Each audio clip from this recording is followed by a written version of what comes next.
Hello दोस्तों, हमारे YouTube channel बंदेवी study में आपका स्वागत है। आज हम आपके लिए यहाँ टॉप जीके के 30 प्रश्नों को लेकर आए हैं, जो 15 सामान्य ज्ञान और 15 सामान्य विज्ञान के रहने वाले हैं। तो सबसे पहले आप हमारे चैनल को सब्सक्राइब कर लीजिए और वीडियो में लास्ट तक ज़रूर बने रहिए, क्योंकि यह वीडियो आपके आगामी एग्ज़ाम आर्मी के लिए बहुत ही महत्वपूर्ण प्रैक्टिस सेट साबित होने वाला है। तो चलिए शुरू करते हैं। मैं इस वीडियो में केवल आपको क्वेश्चन पढ़ूंगा और आंसर का ट्रिक कर दूंगा। अगर आपको लगेगा कि मैं क्वेश्चन का आंसर जल्दी ट्रिक कर रहा हूं, तो आप हमारे वीडियो को क्लोज करके या फिर दोबारा भी देख सकते हैं। यह वीडियो यूट्यूब पर ही पड़ी रहेगी। तो चलिए शुरू करते हैं। संविधान सभा के अस्थायी अध्यक्ष कौन थे? तो संविधान जो हमारी सभा थी उसके अस्थायी अध्यक्ष थे, वह थे हमारे डॉक्टर राजेंद्र प्रसाद। प्रारूप समिति के अध्यक्ष डॉक्टर भीमराव अंबेडकर थे। इस प्रश्न का उत्तर हमारा ऑप्शन ए होगा। संविधान सभा के अस्थायी अध्यक्ष डॉक्टर राजेंद्र प्रसाद थे। प्रश्न संख्या 2, किस भारतीय शासक ने रुक्मणी विवाह नामक संस्कृत नाटक की रचना की है? रुक्मणी विवाह नामक संस्कृत नाटक की रचना किसने की है? तो वह हमारे हर्षवर्धन। रुक्मणी नाटक की जो रुक्मणी विवाह है, उस नाटक की जो रचना की है वह हमारे हर्षवर्धन ने किया है। इस प्रश्न का उत्तर हमारा ऑप्शन बी होगा। प्रश्न संख्या 3, किस झील को कश्मीर का आभूषण कहा जाता है? तो कश्मीर का आभूषण जो है हमारा, वह डल झील को कहा जाता है, और डल झील हमारी श्रीनगर में है। कश्मीर का आभूषण डल झील को कहा जाता है। इस प्रश्न का उत्तर ऑप्शन ए होगा। प्रश्न संख्या 4, किस भारतीय राज्य में सर्वाधिक वन क्षेत्र है?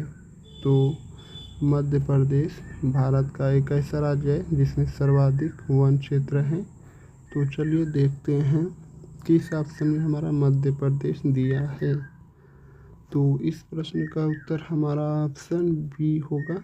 मध्य प्रदेश में सर्वाधिक वन क्षेत्र है भारत में। प्रश्न संख्या 5, ग्रीनविच रेखा किस देश से होकर गुजरती है? जो ग्रीनविच रेखा है वह इंग्लैंड से होकर गुजरती है। तो इस जो प्रश्न का उत्तर है वह हमारा ऑप्शन बी होगा। इंग्लैंड से होकर ग्रीनविच समय गुजरती है। प्रश्न संख्या 6, किस वंश के शासक समुद्रगुप्त को भारत का नेपोलियन कहा जाता है? तो वह थे हमारे गुप्त वंश। जो गुप्त वंश है इसी के शासक थे। तो इस प्रश्न का उत्तर ऑप्शन बी होगा।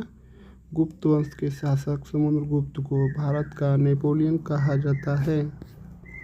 प्रश्न संख्या 7, भारत में पहली बार मतदाता पहचान पत्र कब लागू हुआ था? तो भारत में पहली बार मतदाता पहचान पत्र सन 1988 में लागू हुआ था। तो इस जो प्रश्न का उत्तर है वह हमारा ऑप्शन सी होगा, 1988। प्रश्न संख्या 8, किस राज्य को भारत का चीनी का कटोरा कहा जाता है? तो भारत के किस राज्य को चीनी का कटोरा कहा जाता है? तो चलिए हम लोग पहले ऑप्शन देख लेते हैं। तो जो चीनी का कटोरा है वह उत्तर प्रदेश को कहा जाता है। इस जो प्रश्न का उत्तर है वह हमारा ऑप्शन बी होगा, उत्तर प्रदेश। प्रश्न संख्या 9, किस शासक के शासनकाल में चीनी यात्री यान भारत आया था? किस शासक के शासनकाल में चीनी यात्री यान भारत आया था? तो चंद्रगुप्त द्वितीय के समय में जो चीनी यात्री यान था वह भारत आया था। इस प्रश्न का उत्तर ऑप्शन बी होगा। प्रश्न संख्या 10, भारतीय संसद में लोकसभा के लिए अधिकतम सदस्य संख्या कितनी हो सकती है?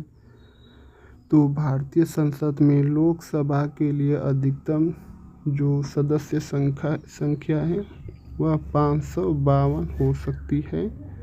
तो इस जो प्रश्न का उत्तर है वह हमारा ऑप्शन डी होगा, 552। प्रश्न संख्या 11, विश्व बैंक का मुख्यालय कहाँ स्थित है? तो जो हमारा विश्व बैंक है उसका जो मुख्यालय है वह USA अमेरिका में वाशिंगटन DC की राजधानी में स्थित है। इस प्रश्न का उत्तर ऑप्शन सी होगा। प्रश्न संख्या 12, काजीरंगा राष्ट्रीय उद्यान किसके लिए प्रसिद्ध है? तो काजीरंगा राष्ट्रीय उद्यान हमारा एक सींग वाले गैंडे के लिए प्रसिद्ध है और यह भारत के असम राज्य में है। तो चलिए देखते हैं किस ऑप्शन में दिया है। तो काजीरंगा राष्ट्रीय उद्यान एक सींग वाले गैंडे के लिए प्रसिद्ध है। इस प्रश्न का उत्तर ऑप्शन सी होगा और भारत के असम राज्य में स्थित है। प्रश्न संख्या 13, भारत के प्रथम लोकपाल कौन थे? तो भारत के प्रथम लोकपाल जो थे वह पिनाकी चंद्र घोष। भारत के प्रथम लोकपाल पिनाकी चंद्र घोष थे।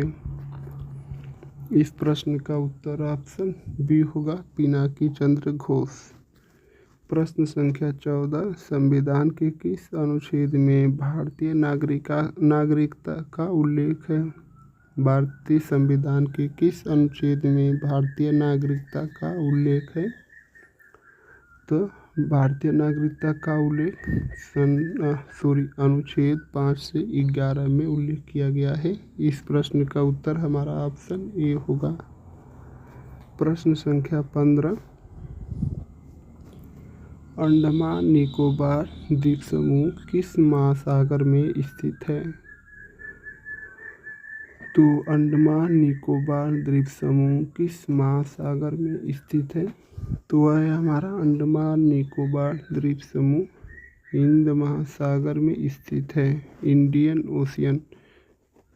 अंडमान निकोबार द्वीप समूह हमारा हिंद महासागर में स्थित है। इस प्रश्न का उत्तर हमारा ऑप्शन बी होगा। तो हमारे 15 सामान्य ज्ञान के प्रश्न समाप्त हो चुके हैं। तो चलिए 15 सामान्य विज्ञान के प्रश्नों को देखते हैं।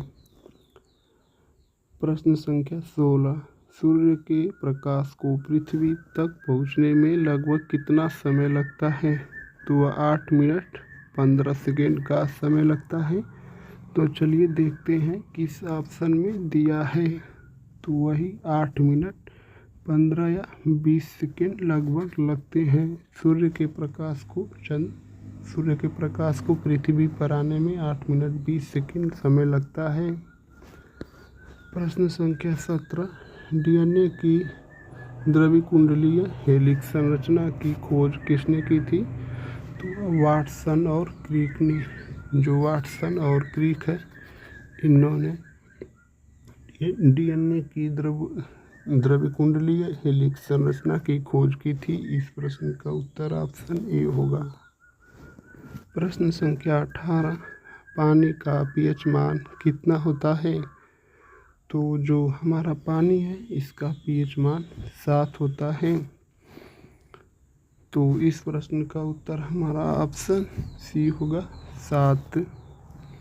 प्रश्न संख्या 18, ब्रह्मांड का सबसे हल्का तत्व कौन 19 है। ब्रह्मांड का सबसे हल्का तत्व कौन सा है? तो ब्रह्मांड का जो सबसे हल्का तत्व है वह हमारा हाइड्रोजन है। इस प्रश्न का उत्तर ऑप्शन बी होगा, हाइड्रोजन। प्रश्न संख्या 20, इलेक्ट्रॉन की खोज किसने की थी? तो यह जो चैडविक है इसने तो न्यूट्रॉन की खोज की थी। चैडविक ने न्यूट्रॉन की खोज की थी। चलिए हम लोग देखते हैं नीचे ऑप्शन में इलेक्ट्रॉन की खोज जो है हमारे जे थॉमसन ने किया था। इस प्रश्न का उत्तर ऑप्शन सी होगा, प्रोटॉन की खोज रदरफोर्ड ने किया था। न्यूट्रॉन की खोज चैडविक ने किया था। प्रश्न संख्या 21, किस विटामिन की कमी से रतौंधी नाइट ब्लाइंडनेस होता है? तो विटामिन ए की कमी से रतौंधी या नाइट ब्लाइंडनेस होता है। और विटामिन ए का वैज्ञानिक नाम रेटिनॉल होता है। इस प्रश्न का उत्तर ऑप्शन बी होगा, vitamin A. Vitamin C ascorbic acid scurvy रोग होता है। विटामिन डी का वैज्ञानिक नाम कैल्सीफेरॉल और रिकेटस रोग होता है। विटामिन के से रक्त का थक्का नहीं बनता है। प्रश्न संख्या 22, वायुमंडल की वह परत जो रेडियो तरंगों को परावर्तित करती है कौन सी है? वायुमंडल की वह परत जो रेडियो तरंगों को परावर्तित करती है कौन सी है? तो वह है हमारी ओजोन परत। जो ओजोन परत है वह वायुमंडल की वह परत है जो रेडियो तरंगों को परावर्तित करती है। ओजोन परत ये तो पराबैंगनी किरणों को रोकने का कार्य करती है। और यह जो वायुमंडल की वह परत जो रेडियो तरंगों को परावर्तित करती है वह है आयन मंडल। इस प्रश्न का उत्तर ऑप्शन सी होगा। प्रश्न संख्या 23, मनुष्य के शरीर में कितने गुणसूत्र होते हैं? तो मनुष्य के शरीर में टोटल 46 गुणसूत्र या क्रोमोसोम्स होते हैं। इस प्रश्न का उत्तर हमारा ऑप्शन बी होगा, 46। प्रश्न संख्या 24, न्यूटन का तीसरा नियम क्या कहता है? तो न्यूटन का यह दूसरा नियम है। और जो पहला नियम है न्यूटन का वह जड़त्व का नियम है। जो जड़त्व है इसका नियम न्यूटन का पहला नियम है। और न्यूटन का जो थर्ड नियम है वह प्रतिक्रिया के समान विपरीत दिशा में प्रतिक्रिया होती है। इस प्रश्न का उत्तर ऑप्शन बी होगा। प्रश्न संख्या 25, प्रकाश वर्ष किसका मापन है? तो प्रकाश वर्ष दूरी का मापन है। और दूरी मापने की जो सबसे बड़ी इकाई है वह पारसेक है। खगोलीय दूरी पारसेक के द्वारा मापा जाता है। इस प्रश्न का उत्तर ऑप्शन बी होगा। प्रश्न संख्या 26, पौधों में भोजन का निर्माण किस प्रक्रिया द्वारा होता है?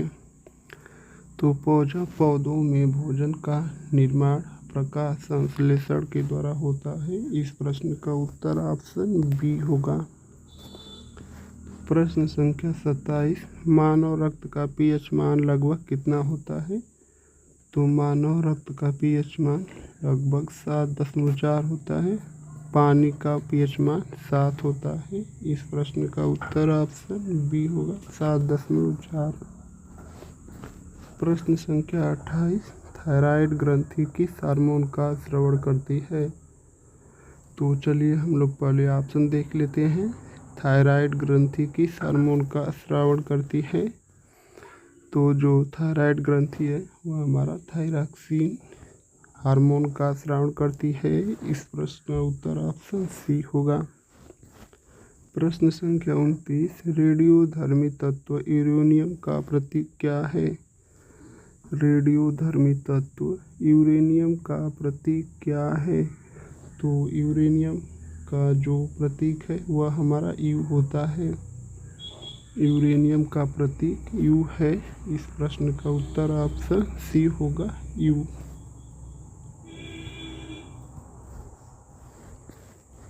प्रश्न संख्या 30, वाष्पीकरण की दर को कौन से कारक प्रभावित करते हैं? वाष्पीकरण के दर को कौन से कारक प्रभावित करते हैं? तो इस प्रश्न का उत्तर आप लोगों को कमेंट में बताना है। देखते हैं कितने लोग इस प्रश्न का उत्तर कमेंट करके बता पाते हैं। अगर आप हमारे चैनल पर पहली बार आए हैं तो चैनल को सब्सक्राइब कर लीजिए। वीडियो अच्छी लगी है तो एक लाइक ज़रूर कर दीजिए। सबसे पहले तो आप हमारे चैनल को सब्सक्राइब कर लीजिए। आप लोग का बहुत बहुत धन्यवाद दोस्तों।